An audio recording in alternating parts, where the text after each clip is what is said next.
मसाइल सुन लें। पहली बात, भैंस की कुर्बानी। कुर्बानी वाजिब है, इस पर मैं बयान में आज डिटेल में बता चुका हूं, ठीक है ना। नंबर दो, घर के सरबरा की तरफ से है, सबकी तरफ से होगी या नहीं होगी, ये मसला भी मुदल्लल बयान कर चुका हूं। तीसरी बात, भैंस की कुर्बानी भी आजकल एक इख्तलाफी मसला है। भैंस की कुर्बानी पर इजमा रहा है, अब इख्तलाफ हो गया उसमें। पहले अहले हदीस हजरात भी इसको जायज़ ही समझते थे, बल्कि हम बचपन में अहले हदीस हजरात से पूछते थे कि अगर हर मसला कुरान और हदीस में होना जरूरी है तो भैंस की कुर्बानी को तुम क्यों जायज कहते हो, भैंस का तो जिक्र ही नहीं मिलता। तो ये तो हम उनको हुज्जत तमाम करने के लिए कहते थे कि हर मसले का आप कहते हो ना कुरान हदीस में सराहतन जिक्र होना चाहिए। भाई सराहतन हर मसले का जिक्र नहीं होता। तो फिर हम उनसे पूछते थे बचपन में कि फिर आप भैंस की कुर्बानी को जायज क्यों कहते हो, तो वो नहीं जवाब। अब क्या है कि अब हम देख रहे हैं ऐसे अहले हदीस हैं जो कह रहे हैं भैंस की कुर्बानी जायज नहीं। तो ये मसला बाद में चेंज हुआ। तो खूब समझ लें, भैंस की कुर्बानी को हम जायज क्यों करार देते हैं, उसकी वजह ये नहीं है कि हम भैंस को गाय पर कयास करते हैं। कुर्बानी के मसाइल तौकीफी हैं, उनमें किसी जानवर को किसी पे कयास नहीं किया जा सकता। अगर कयास को हम जायज समझते तो हम हिरन की कुर्बानी को बकरे पे कयास करके जायज कहते, समझते हो। और हम नील गाय की कुर्बानी को इस गाय पर कयास करते कि दोनों के गाय भी कहते हैं और साइज भी तकरीबन एक जैसा होता है, बस एक में फुर्तीली ज्यादा है और उसमें फुर्तीली कम है। तो कयास तो जब होता है, ये कयास थोड़ी किया है, यहाँ कयास जायज नहीं है, क्योंकि ये चार जानवर हैं जिनके अल्लाह ने हमें कुर्बानी का हुक्म दिया और वो तौकीफी हैं, उन पे कयास नहीं हो सकता। तो सवाल पैदा होता है फिर उन चार में भैंस तो नहीं है। उसका जवाब ये है कि भैंस को गाय पर कयास नहीं किया है, गाय के साथ लाहिक किया है। लिहाक एक अलग चीज है, कयास एक अलग चीज है। ये चार जानवर जो जायज है ना, ये क्यों, असल में चार चौपाए हैं जो अहली हैं, पालतू हैं और उनमें खास किस्म के मफाद हैं। तो इस माना में भैंस और गाय एक ही चीज हैं, उसके भी वही मकासद हैं जो गाय के मकासद होते हैं, और वो भी घरेलू है, वहशी जानवर नहीं है। तो कुर्बानी के जानवरों की जो जवाज है ना, उसका ताल्लुक घरेलू चौपाए होने और घरेलू चौपाए ना होने से। अब हमारे जो अहले हदीस भाई हैं वो क्या करते हैं, हमें मेडिकल साइंस के सबूत और उर्फ पेश करना शुरू कर देते हैं कि भाई देखो गाय में और भैंस के एटीट्यूड में बड़ा फर्क है। गाय फुर्तीली होती है, भैंस सुस्त होती है। गाय के लिए अलग किस्म का मौसम चाहिए, भैंस को अलग किस्म का मौसम चाहिए। दोनों के दूध के टेस्ट में फर्क होता है। उसका जवाब ये है कि ये वो फर्क है ही नहीं जो शरीयत में मोतबर हो, ये वो फर्क नहीं है जो शरीयत में मोतबर हो। शरीयत में मोतबर फर्क जो है ना कुर्बानी में, वो चौपाया होना या ना होना और अहली होना या ना होना। अहली का मतलब पालतू। इसी वजह से नील गाय जो है ना उसकी क्यों जायज नहीं है, वो गाय जैसी तो बहुत सी चीजों में है लेकिन वो वहशी जानवर है, पालतू नहीं है। हिरन की कुर्बानी क्यों जायज नहीं है, इसलिए कि वो पालतू जानवरों में नहीं है, वो जंगली जानवरों में आता है। यही वजह है कि यौक की जो कुर्बानी, याक कहते हैं, यौक कहते हैं, पता नहीं क्या कहते हैं, याक की कुर्बानी में भी उलमा यही बयान करते चले आए कि अगर पालतू है, पल जाता है घरों में, पलने वाला जानवर है तो फिर जायज है, अगर जंगली है तो जायज नहीं है। तो गाय और भैंस के जो मफाद है ना वो बिल्कुल सेम है। उसको भी घर में बांध के खिलाया जाता है, भैंस को भी घर में बांध के खिलाया जाता है, और उसके भी उससे भी दूध हासिल करने के लिए पाला जाता है, उसको भी दूध हासिल करने के लिए पाला जाता है। वो भी जुगाली करती है, वो भी जुगाली करती है। तो हमने ऐसा नहीं किया कि भैंस को गाय पर कयास किए है, हमने कहा गाय का जब शरीयत ने इजाजत दी है तो भैंस उस इजाजत में खुद ब खुद दाखिल है। इसकी एक मिसाल देता हूं। कुरान कहता है माँ बाप को उफ मत करो, है ना। अब कोई क्या गालियां देना जायज है, और गालियों को मैं कयास कर रहा हूं उफ पर, सॉरी गालियां देना भी हराम है, गालियों को मैं कयास कर रहा हूं उफ पर, कि जब उफ कहना हराम है तो उस पर कयास करके मैंने कहा कि गालियां देना भी क्या है, हराम है। हम कहेंगे गालियों को उफ पर कयास नहीं किया जाएगा, गालियां उफ के हुक्म में दाखिल हैं, क्योंकि उफ से लफ्ज उफ मुराद नहीं है। उफ का मतलब है तकलीफ देना, तो तकलीफ में गालियां तो बतरीके वाला दाखिल होंगे कि नहीं होंगी। तो जब इस्लाम ने कहा ना ये चार जानवर हैं, तो ये चार जानवर नहीं है, इन जानवरों में कुछ चीजें कदरे मुश्तरक हैं, तो जो भी होगी उसमें वो यही चार में ही दाखिल होगा। वो समझते हो, चाहे तौर तरीकों में फर्क ही क्यों ना हो। अगर तौर तरीकों में फर्क से हुक्म तब्दील होना होता तो फिर गायों गायों में बड़ा फर्क होता है। अरब में जो गाय हलाल थी वो पंजाब की गाय वैसी है ही नहीं। भाई अरबों में जब जब कुरान नाजिल हुआ, गाय ज़बा करने का हुक्म दिया, तो कौन सी गाय थी, वो तो सऊदी अरब की गाय थी ना, मक्का मदीना की गाय थी। उसको अलग मौसम चाहिए, पंजाब की गाय को अलग मौसम चाहिए, ऑस्ट्रेलिया की गाय को अलग मौसम चाहिए। सबके दूधों में बड़ा फर्क है, सबके लाइफ स्टाइल में बहुत फर्क है। ऑस्ट्रेलिया की गाय अरब की गर्मी बर्दाश्त ही नहीं कर सकती है, हमारी भैंस तो बर्दाश्त कर लेगी लेकिन ऑस्ट्रेलिया की गाय बर्दाश्त नहीं कर पाएगी। ऑस्ट्रेलिया की गाय में दूध ज्यादा है, गाय कम है, और हमारी गाय में गाय ज्यादा है, दूध कम है। तो इतने सारे अगर फर्क की वजह से हुक्म तब्दील होता तो फिर तो बहुत सारे फर्क, खुद गायों गायों में बहुत फर्क है। आप गिलगित की गाय को देखो, इतनी सी होती है, जितना मर्जी खिला दो इससे ज्यादा कद नहीं बढ़ेगा, जितना मर्जी खिला लो।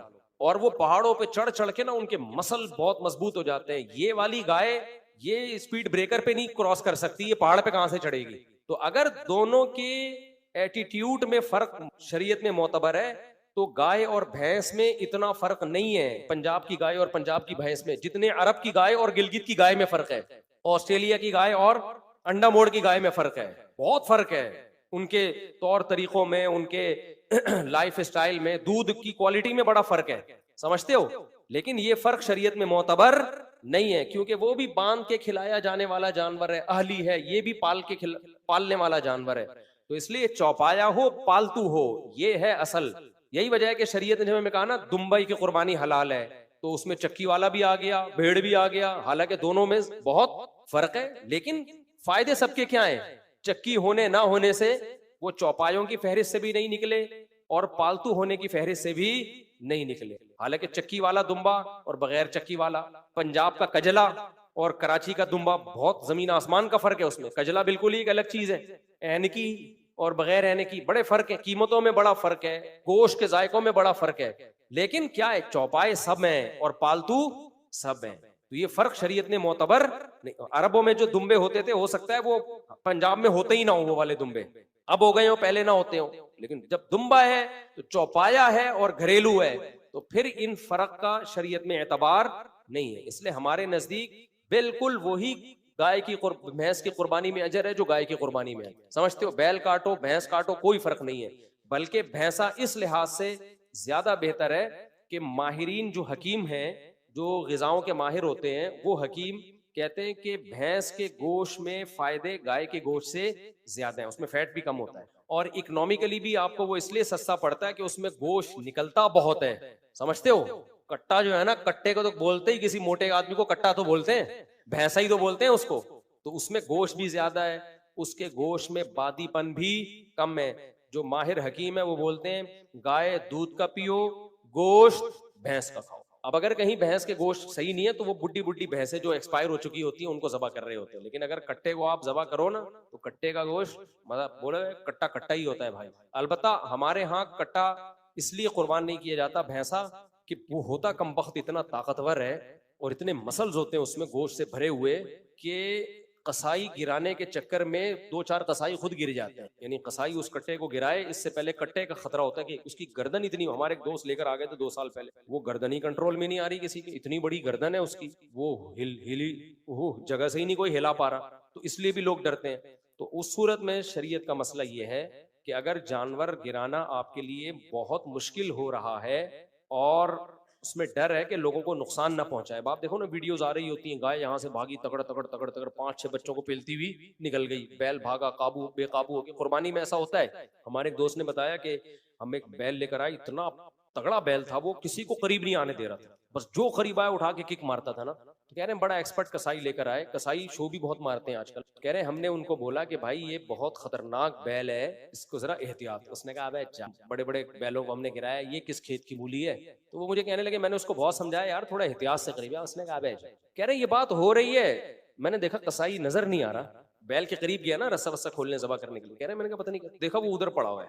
कह रहे बातों बातों में बैल ने घुमा के जो फ्लाइंग किक मारी है ना, पता ही, और किक मार के बैल ऐसे खड़ा हुआ है जैसे कुछ हुआ ही नहीं, इसका रोज का काम है, डेली का काम है। कह रहे मैं देख रहा हूँ वो कसाई वहां पड़ा हुआ है। तो फंडरगिरी अच्छी नहीं होती। तो ऐसा कोई डेंजरस किस्म का, खतरनाक किस्म का बैल हो तो पहला काम ये कर सकते हैं, बजाय तमाशा महल्ले में बनाने के ना, वो भाग रहा है, रस्से तोड़ रहा है, 5-6 बंदों को उठा उठा के पटक रहा है, तो ऐसे मौके पे बेहतर ये है कि 2 धारी छुरी लेके ना उसकी गर्दन पे खड़े खड़े ही उसको मार दे गर्दन। समझते हो, 2 धारी छुरी क्या होती है, आराम से घुस जाती है। तो उसको आप खड़े खड़े ही बांध के ना उसको उसकी गर्दन पे छुरी घुसा दे, उससे जब ब्लीडिंग होगी बहुत ज्यादा तो नीचे गिरेगा, फिर प्रॉपर जबा कर दें उसको।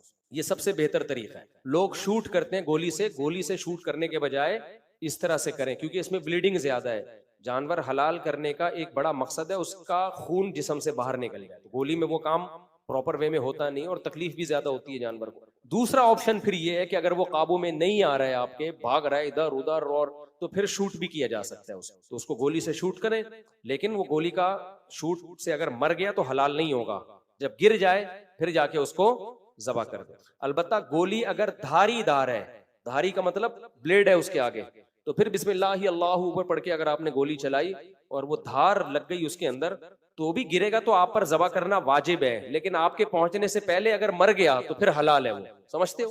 तीर का शिकार हो गया या गोली का हो गया, तो गोली अगर नोक वाली धार वाली है, कलाशनकोव की या टीटी की गोली नोक वाली नहीं होती, आगे से नोक तो होती है मगर धार नहीं होती उसकी, बिल्कुल ऐसे सुई हो ना, बिल्कुल घुप जाए, इस तरह से तो फिर हलाल होगा, वरना हलाल नहीं होगा। तो जानवर अगर काबू में नहीं आ रहा है तो फिर उसको काबू में लाने के लिए ये हीला और तरीका इख्तियार किया जा सकता है। लोग कहते हैं जुल्म होगा जानवर के ऊपर, ओ भाई वो जो जुल्म कर रहा है आपके ऊपर, आप उसको कुर्बान करने के लिए लाए थे और उसने गली मोहल्ले के 5-6 बच्चे कुर्बान कर दिए, ये कौन सा कोई टांग लेके बैठा हुआ है, कोई घुटना लेके बैठा हुआ है।